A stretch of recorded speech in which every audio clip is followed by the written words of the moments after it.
Hi everybody, good afternoon. Thank you for spending some time with me this weekend. It's weekend for me. I don't know when you're going to watch this, so it seems like people keep watching, you know, over the next couple weeks and so or so. So welcome to Whiskey and Wool. I am oh look, oh kitten. So I have a new setup. I changed things around a little bit. Sorry, if I look off to the side, it's because that's where my view, my camera is, and it shows me what you're seeing. So if I apologize if I look off there too much. Usually I had, before my old setup, I had the camera sitting on top of my laptop so I could see the feedback and look at the camera at the same time. But this setup is different. So basically what I've done is I've turned the whole thing around. So I am now facing all my yarn, and you are getting the view that I would have normally. I did that because I often used like a step ladder setup for the laptop and the camera, and I have now pushed that over against the window for my kitty to watch the birds and stuff outside, because it's spring. We're finally getting spring. Our daffodils are starting to bloom and it's looking very pretty outside. And so he's on it actually right at this minute. He was right here. He's already gone over and sat on it. He loves it, and I didn't have the heart to take it away from him to record for an hour or so. So yeah, I think this is kind of nice. So you get a different view now. You're getting, what are you getting? That, so did I ever tell you, I don't think I've ever said this before on the show, but I have sculpted steel, and that is actually my favorite steel sculpture right over this shoulder here. It's a tabletop sculpture. It was inspired by my trip to Ireland that I made in 2002, I want to say. Yeah, and you're also seeing some, what else is over there? A mirror, of course, some pictures. That's my son and my other cat, and then a picture my son took, and then the same boy's baby feet, a jar of sand, and some more artwork of mine just off camera right there. Yeah, some photography that I've done. My house has my artwork and my friend's artwork all over it from my years as an exhibiting studio artist. So I did sculpture and photography for quite a while. Very conceptual art, the type of art that people would look at and say, I don't understand that stuff. That's what I did. But you're not here for that. You're here for knitting. It is a gorgeous, gorgeous day. Also not here for weather, but I always feel like it sort of helps me get grounded and maybe perhaps explains some of what I am doing and what I'm up to. Ooh, I promised some whiskey chatter this time around. I'm gonna have to, I hope I remember to give you some whiskey chatter, because I did not give you very much last time. It's late afternoon and I just got back from the hairdresser, so I always like to podcast after he does my hair. I did a little, this isn't the first time I've done pink, but it's the first time I've done pink in about a year and a half. So I have a little pink under layer. It's very, very bright right now. It'll fade over the next couple weeks. It's always really bright, and then the first few shampoos, all you see is pink coming out, and pink on my towel, and pink, yeah. So he did a couple extra processes this time around, so he's learned a lot about the color since the last time I got it, and how to make it stick. So hoping for the best. Anyway, as I was gonna say, I'm having a little wine, just a little glass of white wine this afternoon. It is almost dinner time, and I like to have a little pre-dinner cocktail on the weekends, so I just decided to do something light because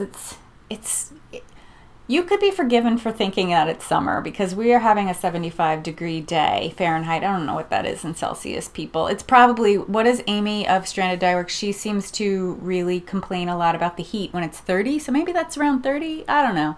I'll correct it on screen if I remember, but I might not remember. So yeah, a little bit of wine. Cheers. Oh, okay. Let's get into the knitting content. I hope I don't knock that over. That'll be really messy. All right, knitting content. I have a finished object. I love this. I finished this last weekend. I have to tell you about my last weekend too. It is the Donna pullover by Josée Paquin. I think she's a French designer. She published this pattern about 5 years ago in the fall of 2014. And it's just, oh my goodness, I just love it. I'm going to put a picture on rather than do a little dance in front of the camera. I'll put a picture on screen of me wearing it. I've been doing today's knit outfit, the hashtag today's knit outfit, along with Caitlin Hunter and Andrea Mowry, and a few other designers are doing it too. And it's not just for designers, it's for any knitter or crocheter. I guess it's today's knit outfit though, whatever. Anyway, so I took a picture, I styled it up and took a picture of it one day when I wore it to work. But I love wearing knits all year round, but what I've realized about myself is that the knits that I reach for in the spring and in the summer have to be those types of colors. Like, I'm not interested in wearing like a smoky red or a deep green in the summer. I do actually start wearing darker, like more like deeper colors in late summer, but this time of year I'm all about these mid-tones and these pastels colors and bright colors to just feel like, you know, the earth is waking up again, and we all get that sort of boost of, I hope everyone gets that anyway, that boost of energy and spring, like, oh, yes, things are happening again. Even though things in human life happen all year round, but it feels that way. So yeah, I get super excited about these type of colors. So this was a really fun knit. You do, I think I talked about this in a past episode, a couple episodes back, where you do end up knitting, it's a raglan sleeve, and you end up knitting back and forth. Like, so one of these, I think it's in the back, one of the back seams, raglan sleeve seams, I stitched shut. So you knit flat down to where you divide, and then once you divide, you knit in the round. So it was a lot of yarn management until I got down to this place, because you have one pink and yellow skein for here. No, sorry, a pink skein for here, a yellow skein for here, a pink skein for the back, and then a yellow skein for the other sleeve. So you've got 4 balls of yarn. I did a slight modification in the pattern. She had you do, I did 2 more rows here because I wanted this section and this section to be even. So basically what you're doing is you're knitting 10 or 12 rows, then the next time you're doing 2 more, and then the next stripe 2 more, 2 more, 2 more, 2 more, all the way down. But the sleeves are even. So it's, you know, a certain number of rows of yellow and pink all the way down. So I modified the distance between these first 2 stripes. So that caused me to need 2 extra balls of yellow. Oh my goodness, it was really gnarly having 6 balls of yarn.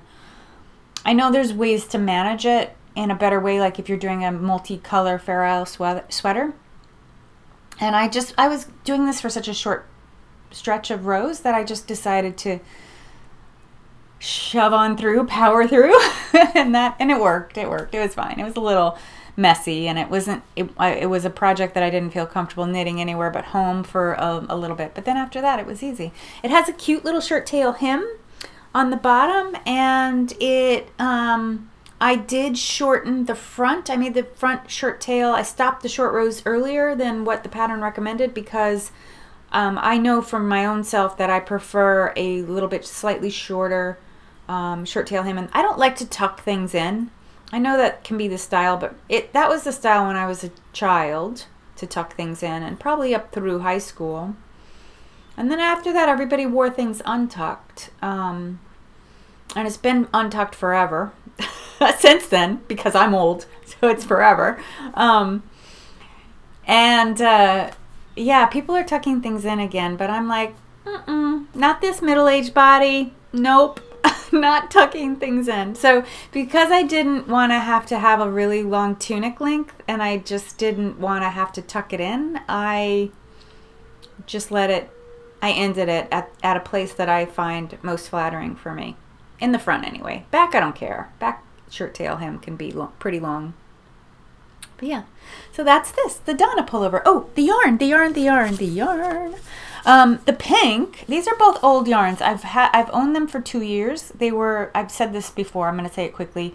They were intended for another sweater, which I ended up frogging, because it sat on my needles for a long time. But I felt really strongly about these two colors together. So I, looked for another pattern that would work for them. I had one skein of the yellow, and I used absolutely all of it. So another modification that I've done is that I did a little pink stripe at the end. I didn't even count those rows, but it looks pretty even, doesn't it, to the rest? Maybe slightly longer. But I had no choice because I ran out of yellow. You were meant to do the one color all the way down to the end of the cuff. But I did one whole sleeve, and then I was doing the other sleeve, and I got to like here, and I ran out of yellow, so I unpicked this side and just pulled out, knitted as unraveled and knitted it as it was unraveled until I had even yellow, and then I just did a pink tip. And it all worked out. It worked out fine. I think I had about that much left of yellow.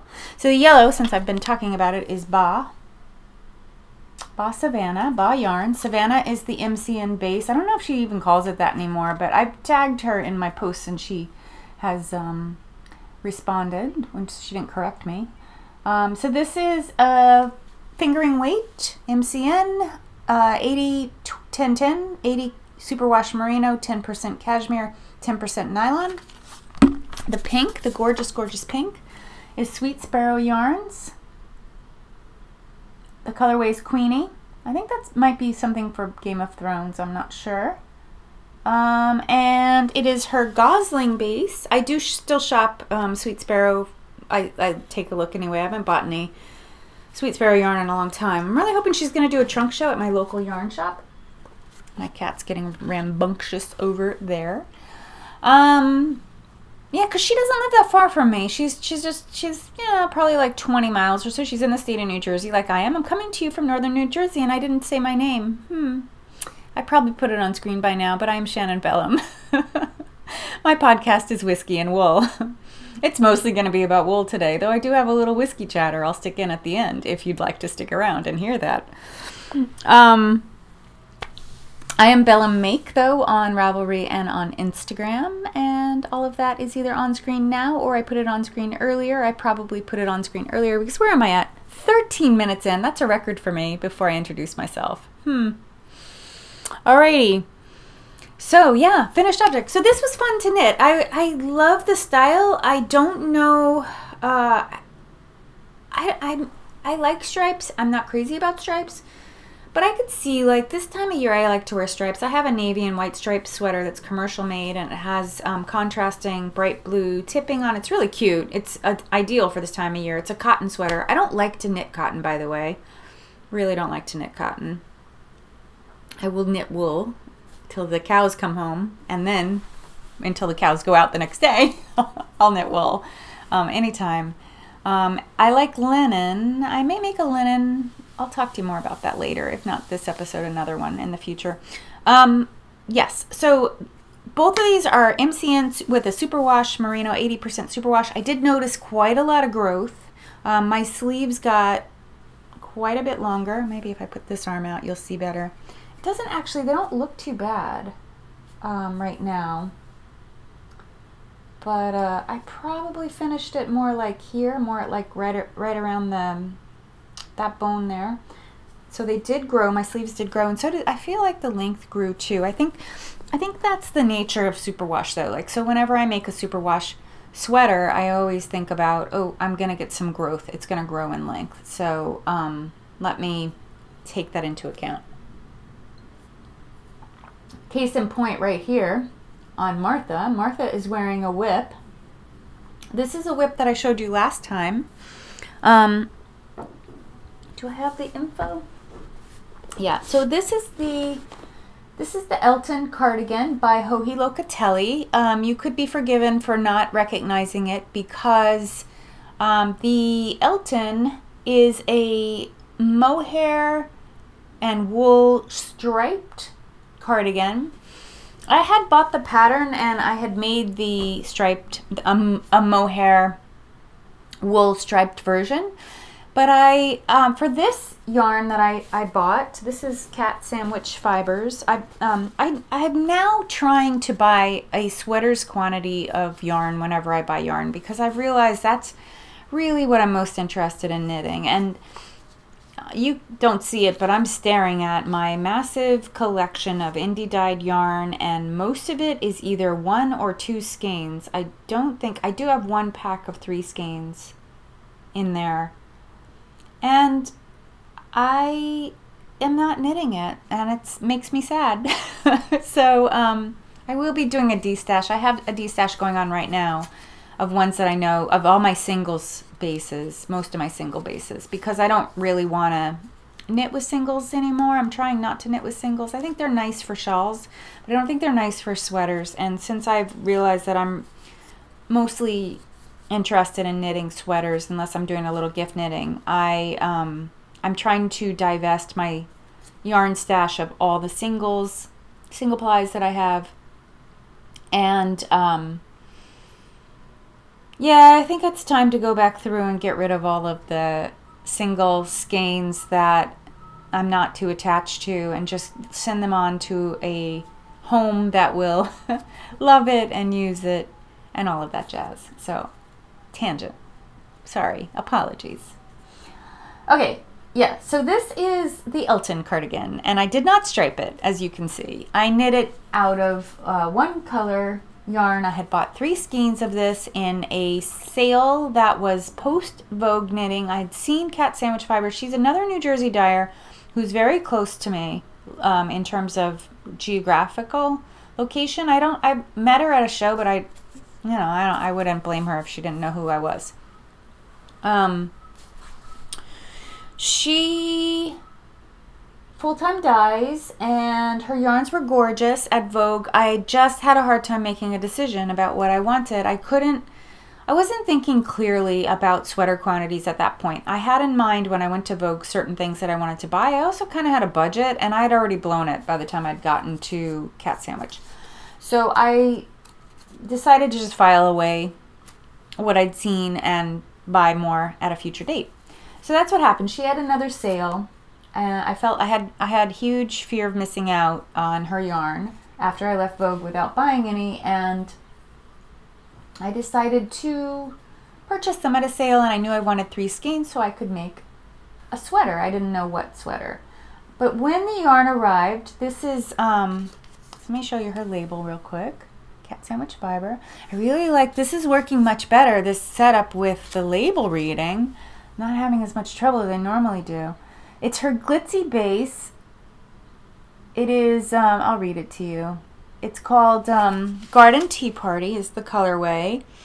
It's 75-25, 75 superwash merino, 20% nylon, and 5% stellina. So this is very definitely, it's 2-ply, very definitely a sock base for sock knitting. I'm not a sock knitter. So I decided to use it for, that's the yarn, for a spring sweater, because what I have also realized about myself in this past year or two of really being a capital K knitter. I think I've always been a capital K knitter, but you know, I just found out what that was not that long ago. So I realized that my favorite thing, my favorite weight of yarn to knit is DK, but my favorite weight of yarn to wear is fingering weight. And in the summer, I will take a sweater like this, especially in these beautiful spring colors with these little pops of deep purple and black and gold.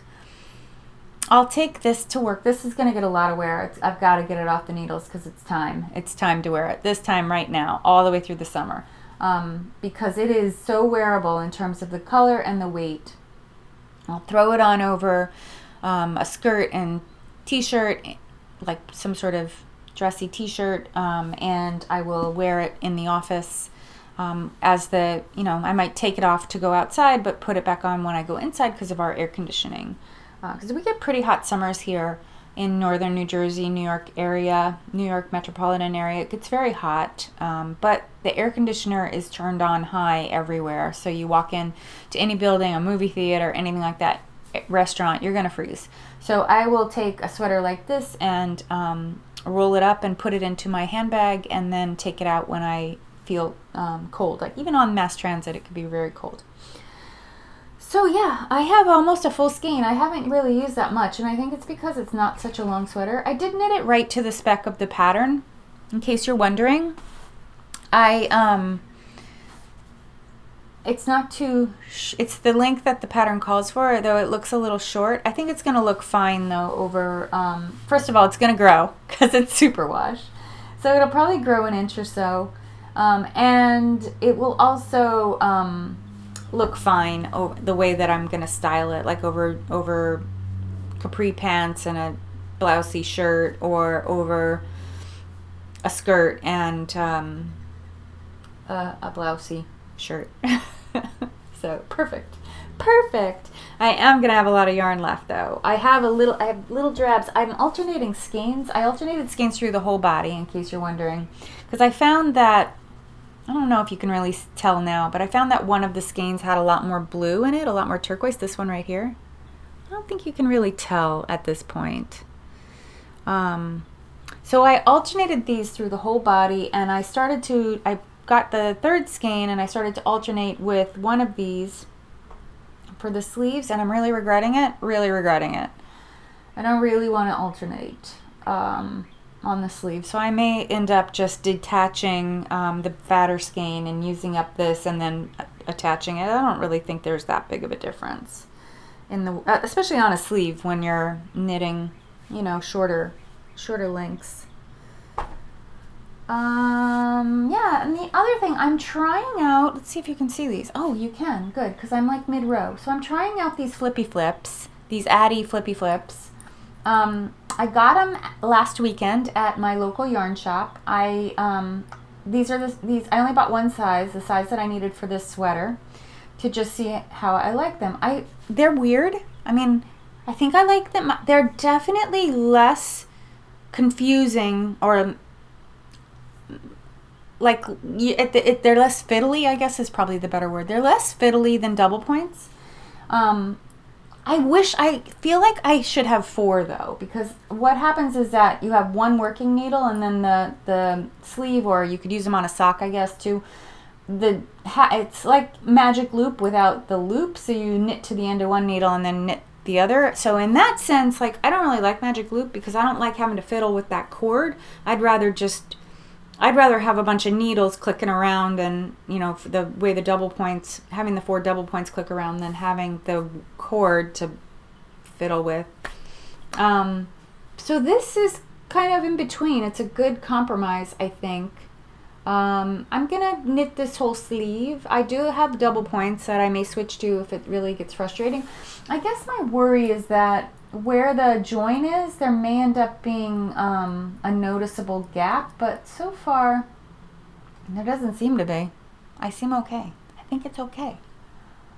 So yeah, that's where I'm at. I just don't like I don't like having to, I don't want to alternate skeins. Alternating skeins is such a bother. I don't know. Is that dramatic? It's a little dramatic, right? It's not such a bother, but wait, I'll talk more about alternating skeins on one of my other webs. So hold that thought. We'll come back to it. And on this sweater, alternating skeins was not a big deal because I did it right along this front edge, because you're knitting back and forth on a sweater like this, on a cardigan like this. There you go. Isn't it pretty though? Don't you like my spring knits? Look at my spring knits. I love them. I have a couple other new cast-ons. Well, I'll show you this one first. This one I had to do because this is for a knit along. So I, without thinking too hard about it, after I bought the wool at EYF, I went ahead and cast on because it is for the West Wool First Cal. That I think is just on Instagram. I did not see anything on Ravelry. I didn't look very hard, but I didn't see anything on Ravelry. So if you are doing the West Wool First Cal 2, please correct me if I'm wrong. I'll go find it on Ravelry if it is in fact on Ravelry. So anyway, I went ahead and cast on my New York, my microphone's over here too, my New York Laneway sweater in my West Wool colors. So if you remember, if you watched last week, or if you didn't, no worries, I will catch you up. I bought 3 skeins of the Beatrix colorway. This is all DK weight. It is based on, I'll put a picture of New York Laneway, I probably already did, so you can see what it actually looks like. I made a very neutral sweater last in this earlier in the year, in January. Because I made it out of Clinton Hill cashmere originally, this design was very limited in the color palette that is available. There were only like 5 or maybe 6 colors.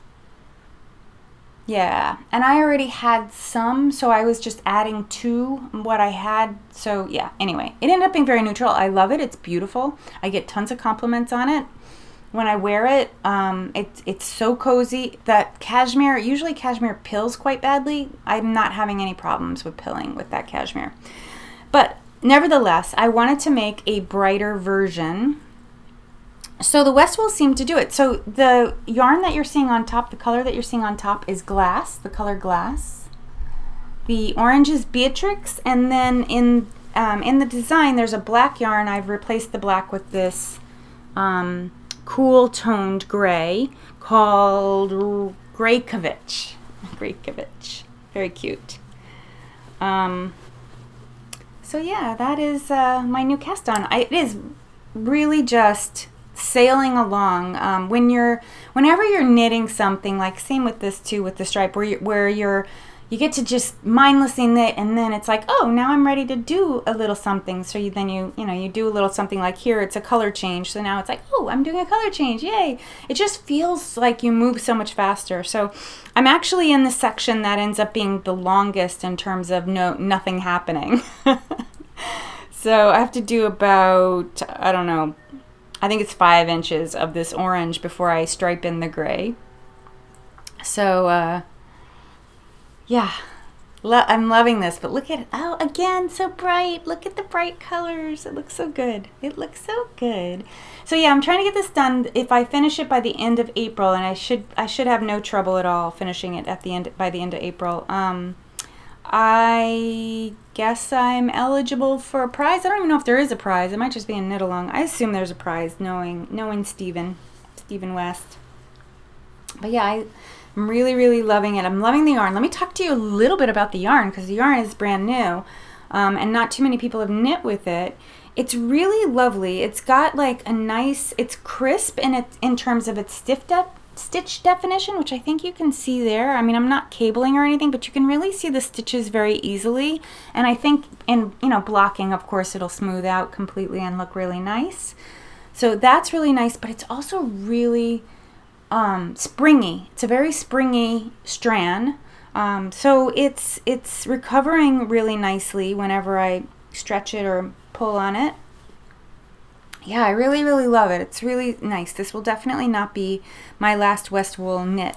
Also, his colors, the colors that they picked for the yarn, the palette is really awesome. It's really on point, and I think that they'll continue to expand and, detract, like, as colors evolve. Because colors, it doesn't matter whether you follow trends or not. Trends happen in color and in silhouettes, and color will evolve. Our eyes get tired of seeing the same color over and over, and yellow and orange are really having moments right now. The last time they had moments, big moments, they had brief moments in the 80s, but their last huge moments were in the 70s. I love the 70s. Love the 70s.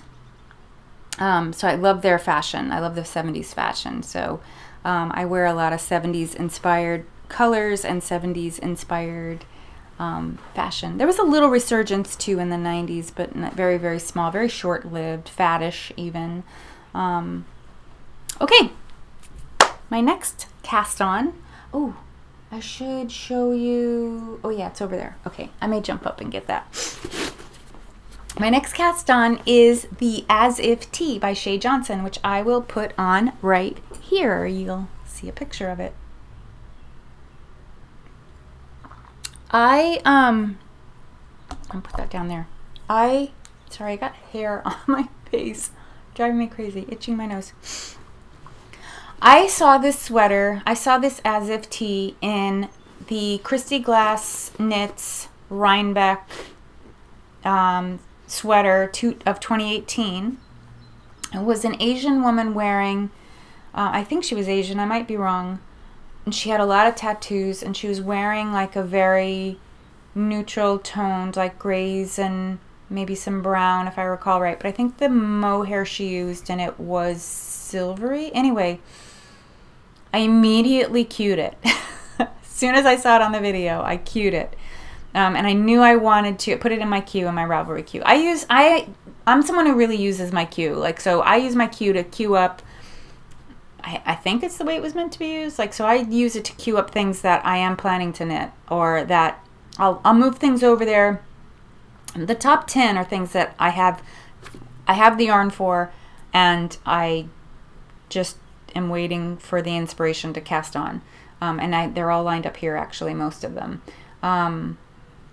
So yeah, so I actually use my queue. And then I also put things in my queue that I want to knit, but I don't have a plan for yet. So I use my queue to actually plan my yarn purchases, so that I'm not just swimming in a bunch of yarn that I have no idea what I'm going to use it for. I do have a lot of it that I already have a lot that I don't know what I'm going to use it for. They'll all get knit. It'll all get knit at some point, or I will resell it if it goes that way. Anyway. So I queued the As If Tee, not knowing what yarn I would use or anything like that. I was thinking about shopping at Vogue in January for the yarn. So that was one of my, that was a thought that I had. And I kind of liked the dirty gray, high speckle gray idea, and then Christy Glass went ahead and made one herself, and hers was by Asylum Fibers. If I remember, I'll put a picture in here of hers. Very gorgeous. She used silvery colored mohair, and I loved it, and I thought I might buy from Asylum Fibers, because she had said she would have kits at the Vogue Knitting Live event, because she had a booth. And what happened was Fiber for the People, Taylor of Fiber for the People, I don't recall her last name, posted a picture of the yarn that I am using on Instagram, and it was ahead of Vogue. It was early January, and it's this gorgeous color called Kick Drum. It's a deep navy blue. It's so pretty. Oh my goodness. And it's got these pops of coral and peach and yellowy green and gold in it. It is so pretty. I saw this yarn and I fell in love, and I was like, that could make a good As If Tee. So I did a little research, looking at her site, seeing if she had what she had, if she had yarn, because that As If Tee is an Aran weight pattern. So, and I wasn't sure I wanted to do Aran weight. It didn't scare me to perhaps buy DK, since that's a weight I like to knit, and then modify the pattern. So then Taylor did something else. She dyed some of this, dyed a small batch. She sold it. It sold out immediately, and she figured out that she was onto a very hot color, and she went ahead and put in pre-orders. So I partook in the pre-order. It was right around Vogue. It might have been the week of Vogue. I bought this. I bought 4 skeins of worsted weight. This is the really cool thing about this yarn, about this particular one, is that it is a non-superwash yarn, and I really feel the difference in knitting it. This is one thing I've also come to realize about myself, that I don't really want to knit with superwash in thicker than fingering weight. I just, DK maybe, but what happens is that it just, the superwash process makes the wool, like wool is naturally resilient and springy. It coats it with this material, this resin, that makes the elasticity and the resiliency kind of, it deadens that quality a bit. It doesn't take it out completely and make it like cotton, because cotton is terrible with elasticity and resiliency. But it does reduce it, and I've realized that I don't really like the limpness that happens with yarns that have been superwashed when they're also heavyweight. So I was thrilled that she had this yarn in a non-superwash. I bought 4 skeins, and I had a very long wait to get it, since it was a pre-order. I think I waited about 5 weeks. I think I got it. I got the yarn just before I went to Scotland, so that was yeah, about a 6 to 8 week turnaround on the yarn. This is how it knits up. Isn't it so pretty? So you're getting a lot of this. I am alternating skeins. You're getting a lot of the you know, like striping, striations of the color. And yeah, I love it. I love the way it feels. This yarn just feels amazing. So if you're in the market for some indie dyed non-superwash yarn, check out Fiber for the People. I did show the tag, right? Fiber for the People. She's a Nevada-based dyer. Also, it's a very generous skein. It's called Kick Drum. The color name is Kick Drum. She's still dyeing it if you must have it. It's 218 yards of a worsted weight, so it's pretty generous. 100 grams, pretty generous size skein. The mohair that I am pairing with this, I did buy at Vogue because I knew I was getting this, and I decided that the mohair that would look best with this would be something in the pink, or in these colors right here, something that would sort of speak to that. I realized that I could really go a lot of different ways with the mohair. I ended up purchasing a couple skeins of mohair from Legacy Fiber Arts. I purchased a pale white, I forget the name that they called it, and then I also purchased a pink, but the pink was not, it wasn't doing it for me, and so I have those in my stash. I may use those for something else. But the one that I found on in the, you know, all the things that people post leading into a fiber festival, and they're telling you that they're going to be there, and then they're showing, you know, little sneak peeks of what they're going to have. Neighborhood Fiber Company had the color that I thought would be perfect. So I went ahead and bought it, and I, yeah, let me show you it. It looks so good. So that's the color. So pretty. It is called Cross Market Street, Neighborhood Fiber Company. So look how pretty these look together. I mean, it just picks up those colors so well. I realize the light's not perfect in this setup, but I will, I'll have to mess around with that a bit. But anyway, yeah, there we go. That's, maybe you could see it better this way. Look, oh my goodness, don't those look so good together? Yeah, I think this is gonna look great. I ended up buying 2 skeins of this because I couldn't remember how much I needed, and I just wanted to make sure I had enough. Plus, it's such a cool neutral color. This little, like, sort of, I guess, kind of peachy, my skin tone-ish. So maybe my nude, nude for me, right? I mean, I guess so, right? I'm more on the sallow-y side. Like kind of this buff. I guess it's buff. That's a good color to call it. Like what did like a peachy buff color. Anyway, there you go. that is, so that's my as if tee. This is also sailing along. I mean, worsted weight and all of that. Oh, I was going to talk to you about, I was going to use this to show you my dilemma with alternating skeins. I am alternating skeins here, and I've been messing around with the helical method, and I was like kind of trying to wing it, so I'm going to just show you what happened. I wasn't actually doing it right. I was just trying to kind of do my own thing, but you see the line there?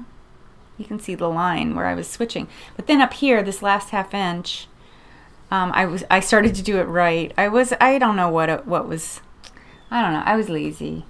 But I don't know, that's going to be down around the back, and I think in blocking that line will reduce itself. So it wasn't, to me it wasn't worth ripping out for. So I'm just going to keep going. I will be making the as if tee longer than the pattern calls for. The pattern calls for 8 inches or so, I think for my size, 8.5 maybe for my size, from the armhole. So that would be like, this is 13 inches from the armhole, so it would be like there. And I'm just too busty. It would just barely, it'd be like a boob top for me. Just cover my bra line. My bra line is here. For new viewers, my mannequin Martha is my size, so I've built her out to be my size. But yeah, so it would be right there. That's not very much. That's not enough. So I will probably make it about 12 inches. So about there. I don't know. I'm gonna see. It is bottom up. It's a bottom up knit, which limits. You know, having a dress form helps me through that bottom up issue that a lot of people have that don't have dress forms, because I'm able to put it on the form and really see how it'll fit on my body. And she's exactly my measurements in the vertical as well as horizontal, so it's pretty easy for me to understand where things will fall on me by putting them on her. So I will be messing around with it. I did, as I said, I bought 4 skeins. It's way more than I need, even for the length that I'm planning to do, I think. So I'll be surprised if I use, if I even crack into that 4th skein. But for now, yeah, I'm happy. I'm glad I have the extra yarn. It's worth it. And I figure the extra skein, plenty to do a nice hat. So that may be what I end up doing. I might end up making a hat with it. That's all I've been working on the last 3 weeks. Or 2 weeks since I last podcast. I finished this, made a lot of progress on that, and I have those 2 new cast-ons.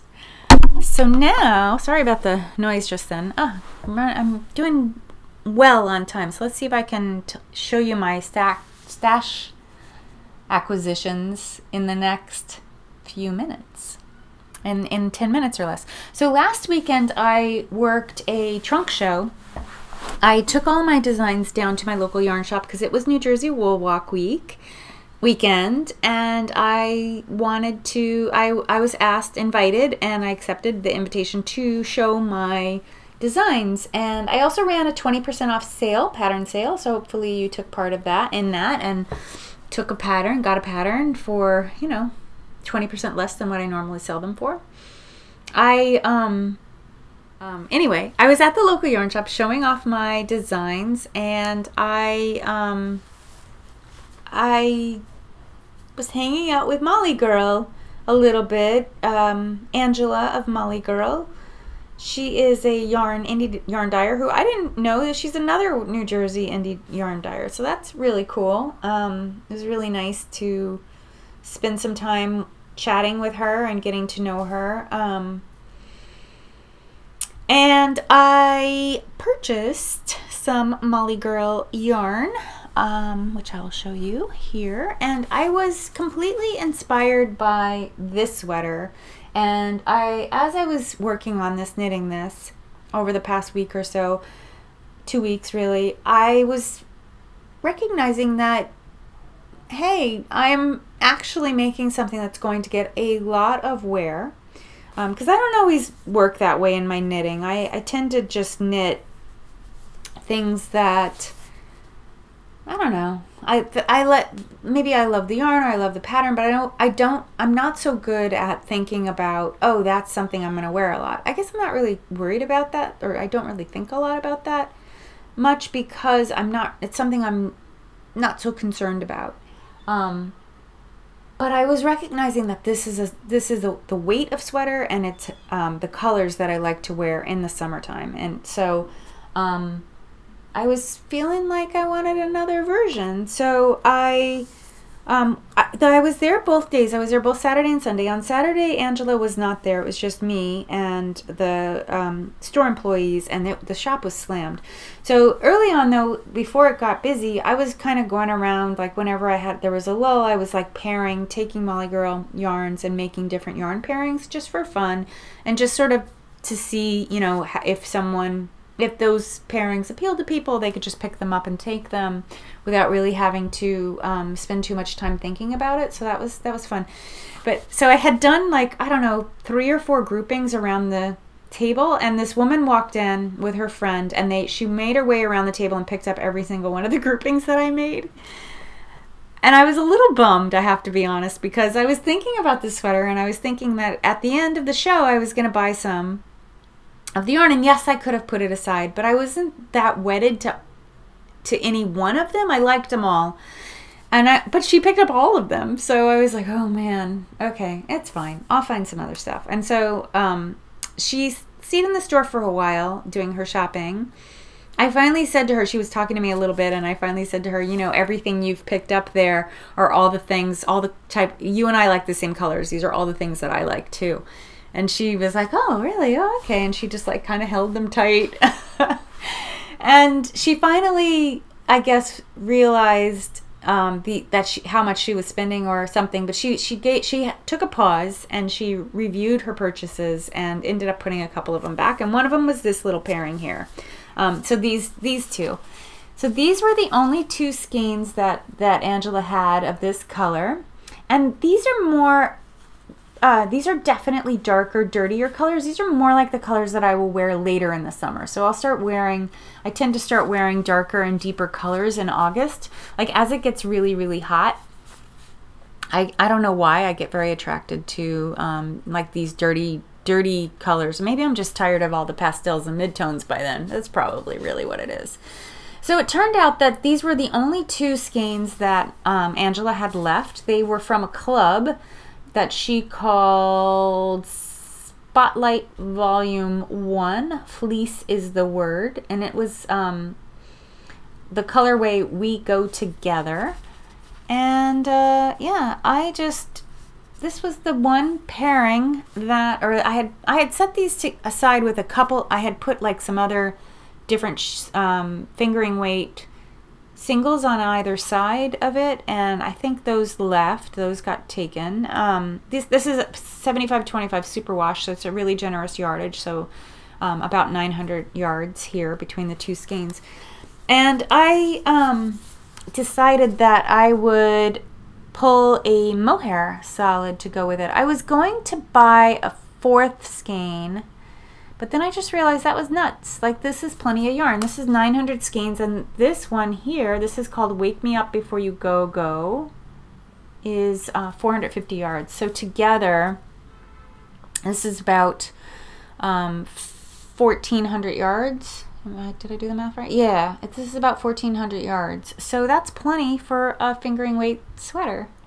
And what I'm going to do with these is some sort of, I'm not going to do the striping that the Elton is, like the you know, 1/2 inch or so striping pattern. Instead, I'm going to come up with my own version. I'm going to do a, I don't even know if I'll do a crew neck like this. I may do a V, I'm not sure. But I'm going to play around with some new design work with this little trio here, with incorporating the mohair as a color, because one of the things I realized in sitting in the shop and looking at all the samples that MollyGirl had and that Nancy had around the shop is Knit Tapestry, by the way, in Waldwick, New Jersey.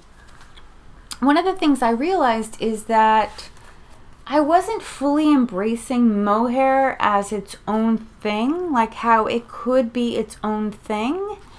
And I was really inspired by a Lavagna Patrocelli shawl that was a sample that MollyGirl had there. There was a really cool, I don't even know the name of the shawl, but I could find it. I don't know if I'll find it for the video to show you, but just to tell you what inspired me was the stitch that she had done. It was a stitch that she had done with mohair and fingering weight, not held together, but sort of interworking with each other. And I really loved that idea. And I thought, you know, for a cardigan that I'm throwing on over something else, I don't really care that the mohair shows what's underneath. So I thought that could be a really fun design project. So hopefully I will have it done in time to wear this August. We'll see. I don't have a lot of design work on my plate, but I also don't have a lot of time to do design work, generally speaking. When I got home, I realized that I had another grouping that would make an equal, that I could easily make another sweater for. Same idea. So I have these two skeins of Qing Fibre fingering weight that I bought from my local yarn shop. This is the colorway Ember. It's a really beautiful gold with shots of blue, and this for me is a totally wear now color. I wish I had another pair of arms that would just be knitting this the way I wanted, the way I could instruct it. And I was thinking about it. I was just thinking about the yarn that I had on hand, and I was like, oh, I could pair that with something too. Maybe one of the mohairs I have would work. And then I remembered this little mohair skein that I got about 6 or 8 weeks ago in a mystery bag from Ulan. Ulan is a Ireland-based indie dyer who learned the ropes at Hedgehog Fibers and then opened her own business after a short period of time. And this color is called Count Me In. Sorry, my eyesight. But doesn't it go wonderfully with the Ember? So I thought that is a possibility. So I just put those aside. I may design one a sweater with this, and then perhaps make a different version of the same sweater with that. I don't know. I'll see. So yeah, those are some new stash, a little bit of stash acquisition, as well as some ideas that I have brewing. My emergency buy from Pinkhazel came. Let me make sure I'm opening this right side up. My needle case. I bought a new double point needle case because I think I said it's not so full now because some of my needles are out being used. But it is a really sturdy, I don't know if you know her, but she's in the Netherlands. That's her name right there, Pinkhazel. She does a nice online business. You get killed on shipping, but they do remove the VAT if you're a US based buyer. It's really awesome though. So I bought this for my double points because the case that I had bought for double points, these were too tall. Actually, even these were too tall for it. And it was making the top flap open, which then meant that they weren't staying in. So I needed a bigger case. So I just love it. I have everything in numerical order. And it's not overstuffed like my circular one. I bought a second circular holder while I was in Edinburgh Yarn Festival because I realized that it was really, the one I had was very bulgy and needed some relief. So that happened. Other than that, I got a little bit of yarn that okay, getting on an hour here. Wrap it up, Shannon. I have a little yarn that I ordered. I know I gotta stop buying. I need to take a break from buying, so I may not have, I'm saying that, but who knows what I'll actually do. But I'm gonna try really hard not to buy more yarn until I knit some more. But actually I'm feeling really good. I bet you I have, by the next time I podcast, I should have this done and both of those. My goal is to get all 3 of those sweaters done by the end of April, and that's around my next podcast date.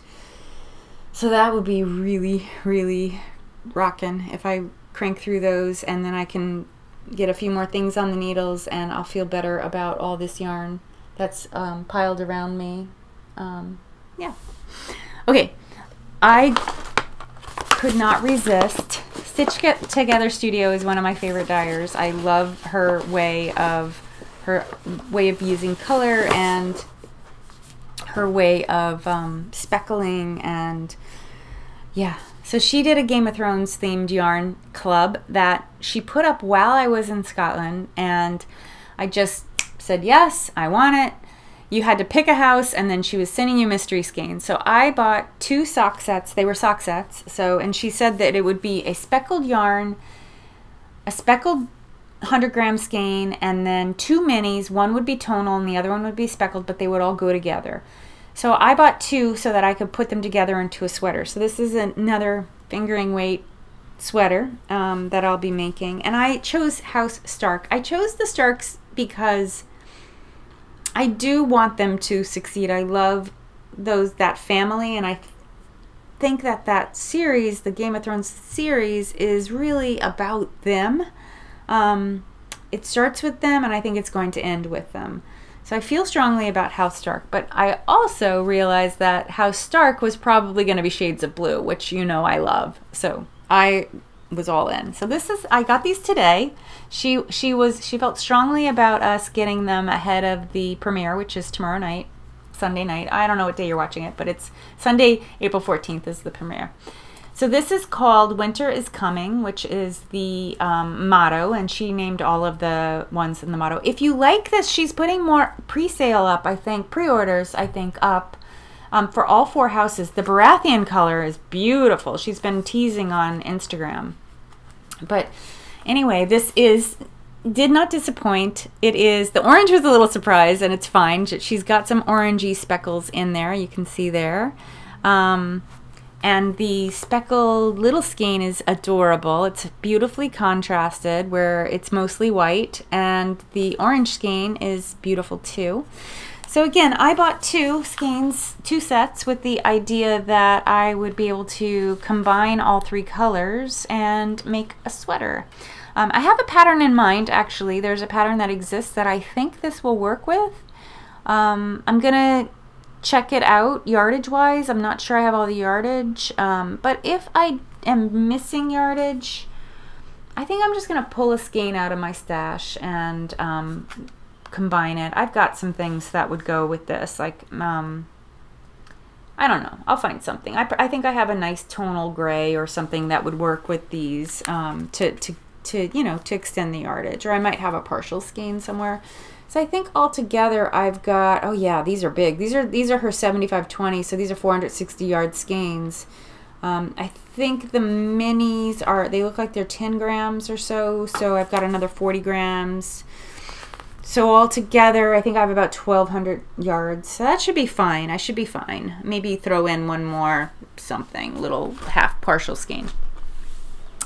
So yeah, excited about that. I also got this color, and this color is called Yellow Dresses, and it's by Maker's Haven. She is an indie yarn dyer who also is a novelist, and you may have heard about her book called On Lunatime. A few people have bought it, a few other podcasters have bought it, and a few other knitters have bought it. She sold a kit with her book. It's a young adult fantasy novel, and she sold a kit with the book that had packages in it, like, so you got the book and you got these 5 packages, and you opened each package on a designated page. So as you got to that page, the idea was that you would open that package. So I bought the kit not knowing what I was planning to do with it. I mean, I thought I would read it, but when it arrived, it was right around my niece's birthday, and I started to think she'd love this. But I did take the yarn out just because she doesn't knit or craft or anything, so I took the skein. I knew there was a skeiny yarn in there, so I took the yarn out and I gave her the other 4, and she was fine with that. So I have Yellow Dresses now. Don't know what I'm going to do with it. Now I need to read the book. I asked her to give it to me when she's done, so perhaps I could read it after she's done, or I may just buy a digital copy, because I like to read books on my iPad. And this is an 80/20 superwash nylon blend. It's a nice easygoing yellow, I'd say. last stacquisition this was what I would call a Edinburgh look back, where I was like, should've, why didn't I? So guys, I decided I want to learn how to spin. I talked about this a while ago and I said not this year, but I decided, I was thinking about it a little more and I thought, why not? Why not? Let me learn how to spin. So I went back to Spin City online and I picked myself up a drop spindle. And I picked myself up a beautiful bat, and I think I just lost the tag. I don't even remember what this is called, and it's not, that tag probably just fell on the floor. That was it. But I picked up this beautiful bat of fleece. I think it's a blend, if I recall right. It's like superwash. No, not superwash. It's merino. It's definitely a merino blend. I think it has bamboo in it.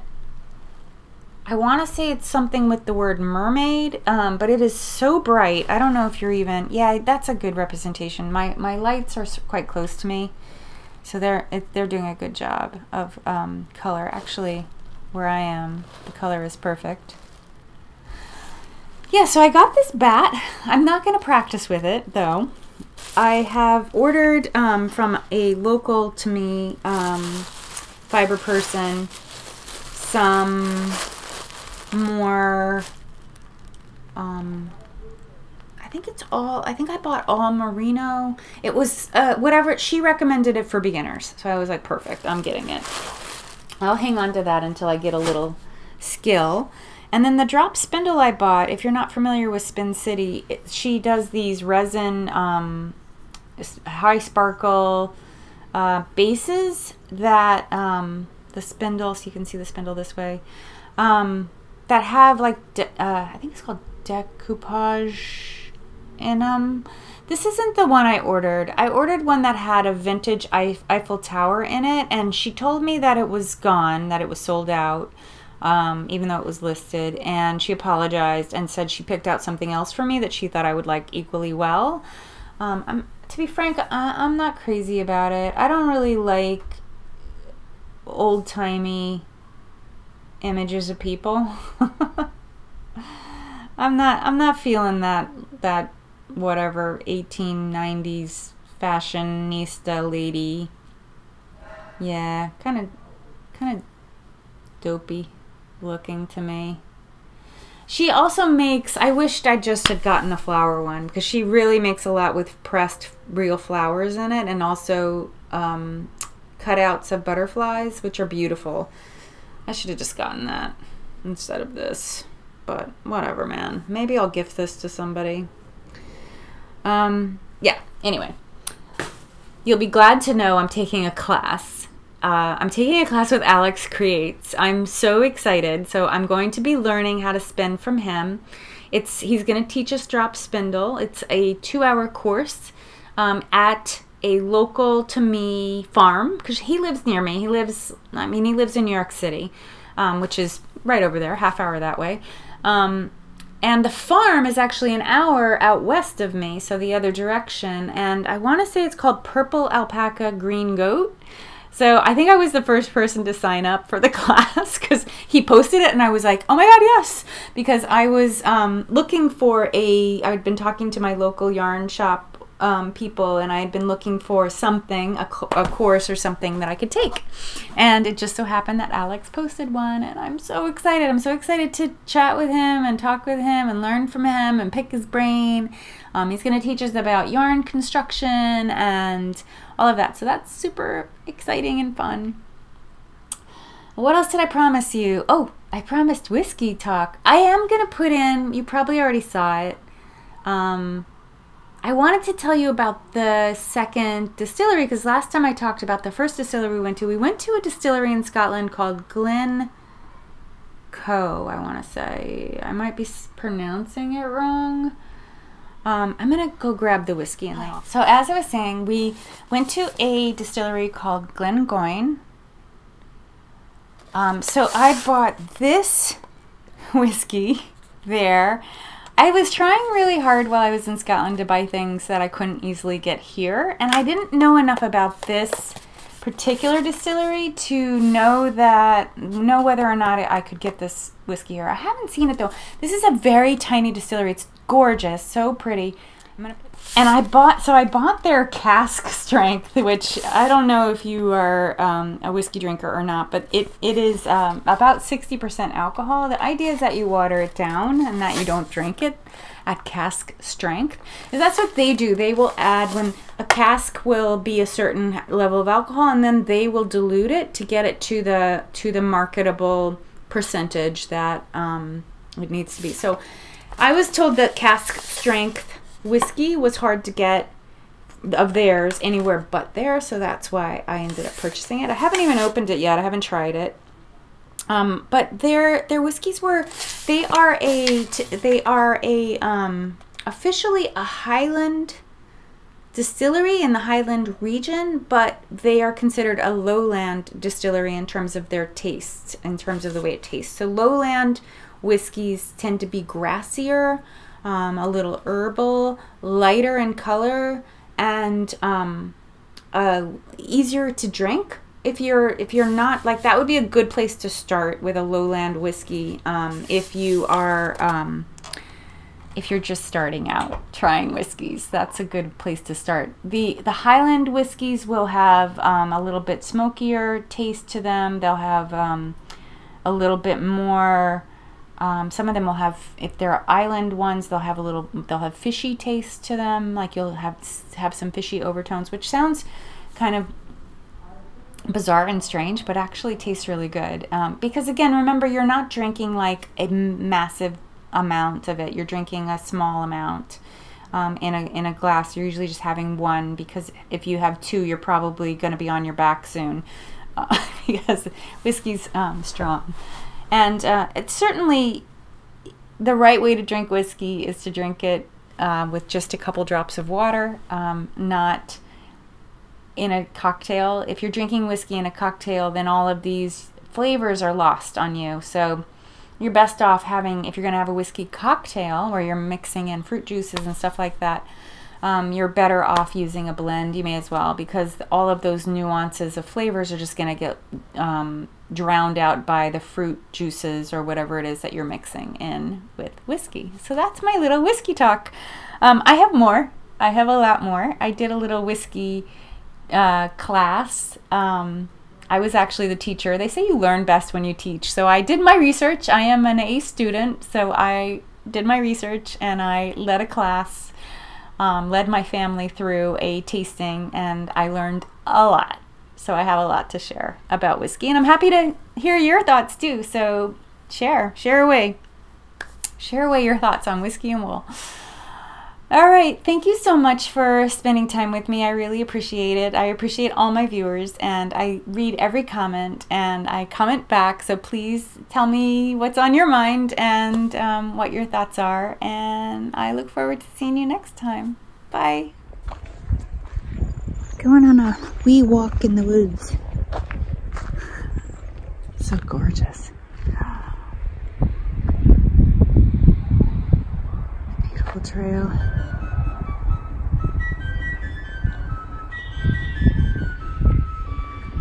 I think this ends where we're parked, so I'm gonna just keep following it.